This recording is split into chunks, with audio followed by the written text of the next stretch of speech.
Be ready. Start. The Congress Party and its leaders are on a self-destructive path, hurtling towards a sure disaster for no compelling reason. Stop. The resignation of Punjab Unit President Navjot Singh Sidhu just 72 days after his appointment, and also that of his acolytes, including Minister Razia Sultana, have left the state government in suspended animation. Stop. This is surely not what the people of Punjab deserve in the election year after having given an unequivocal mandate to the Congress in 2017. Stop. Whatever be the public averments about issues of corruption, private greed for power, and has triggered this crisis in the party and the government. Stop. The central leadership of the Congress party has to be squarely blamed for this crisis. Stop.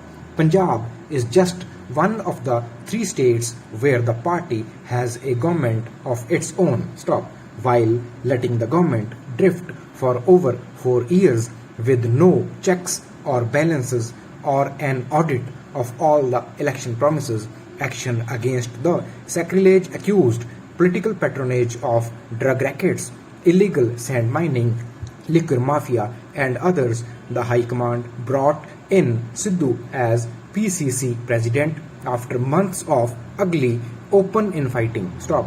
Instead of effecting the change in government and the party at one go, if at all it had to be done, the leadership allowed the political situation to fester further to finally push Captain Amarinder Singh out in a cavalier gesture that betrayed lack of grace. Stop.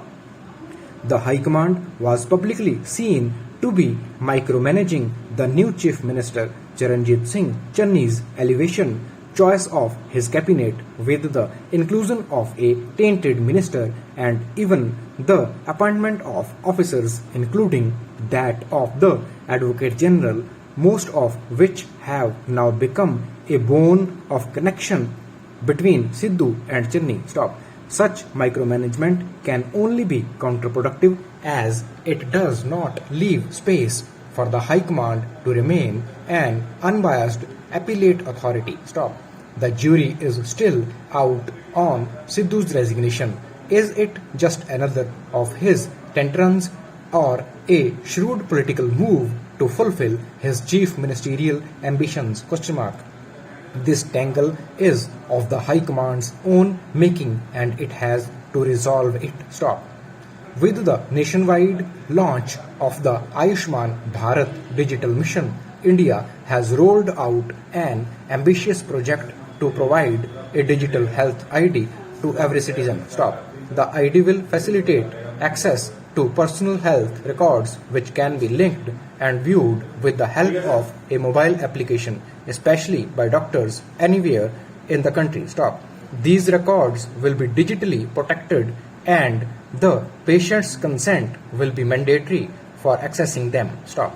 Besides, the mission envisages the creation of the Healthcare Professionals Registry and the Healthcare Facilities Registry that will act as a repository of all healthcare providers in modern as well as traditional systems of medicine. Stop. The COVID pandemic woefully exposed the inadequacies of India's health infrastructure, particularly during the destructive second wave in April-May this year. Stop. The entire medical edifice almost crumbled as lakhs of cases and thousands of deaths were reported every day. Stop. Telemedicine has emerged in a big way over the past year and a half amid the lockdowns and other restrictions, though it cannot replace in-person interaction between the doctor and the patient. Stop. Even as the third wave looms large, the government's digital push is welcome, but technology alone cannot bring about revolutionary changes in the health sector. Stop. Just 2 days before PM Modi launched the mission, the Vice President, Mr. M. Venkaiah Naidu, flagged the shortage of trained human resources in the health sector and called for addressing the issue on a war footing. Stop.